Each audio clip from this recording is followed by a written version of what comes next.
dolar US sama dengan 17.500 rupiah. Mengejutkan sekali bukan 17.500? Dan pasti banyak orang ngerasa bahwa Pak Prabowo tuh sudah gagal karena naik sampai 17.500. Ini katanya adalah nilai rupiah paling rendah sepanjang sejarah. Terus ya mulai nih ada orang-orang yang kayak gini bilang katanya Pak Habibie itu dulu berhasil menurunkan rupiah demi mengorbankan cita-citanya. Sementara ya Pak Prabowo nih dengan katanya punya menteri yang lebih banyak, kabinetnya tidak bagus gitulah ya. Gagal. Sebelum mulai mengglorifikasi siapa presiden yang berhasil atau enggak, kita harus lihat datanya dulu ya. Nggak perlu kita ngomongin makroekonomi karena itu akan ngebuat kalian bingung. Lebih baik kita langsung bicarakan yang kena ke kalian masing-masing, yaitu masalah pengeluaran. Daya beli masyarakat. Buat perbandingan yang pertama, kita lihat tahun 97 sampai 99. Bisa dilihat di sini rasio pengeluaran dan pendapatannya, yaitu pas 98 itu naik banget jadi 120 sampai 180%. Ini jelas nombok karena ya penghasilan cuma segitu tapi pengeluaran segitu.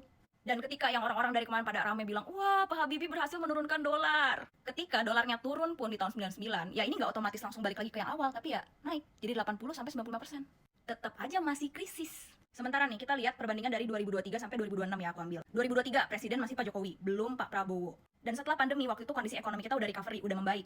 Tapi rasio pengeluarannya adalah 70 sampai 80%. Lanjut 2024 itu masih pemerintahnya Pak Jokowi, ya ini juga rasio pengeluarannya 72 sampai 82%. Ada kenaikan sekitar 2%. Jadi secara tren keseluruhan dari ekonominya memang naik, merangkak pelan-pelan. 2025 nih udah full dipegang sama Pak Prabowo, harga dolar naik ya kan? Perlu diingat dulu nih, 2025 itu kan Iran sama Amerika udah mulai berkedip-kedip mata. Iya emang, naik lagi jadi 75-85%. Dan sekarang di 2026 ya naik lagi juga jadi 78 sampai 88%. Tapi biarpun rasio kita sekarang di 2026 alias 27 tahun dari 99 naik nih jadi 78 sampai 80%. Rasionya masih lebih kecil daripada tahun 99. Ketika kalian pada bilang dolar turun.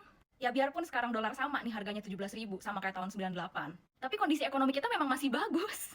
Enggak kayak waktu pas 98 yang hancur-hancuran itu guys. Ya makanya juga pemerintah bilang kalau misalnya ekonomi kita masih aman, buktinya orang-orang masih bisa jalan-jalan ke mall, belanja setiap hari beli kopi. Ya emang jadi lebih mahal karena kan pendapatannya jadinya kan mepet-mepet gitu kan. Tapi kan lifestyle kan masih bisa jalan.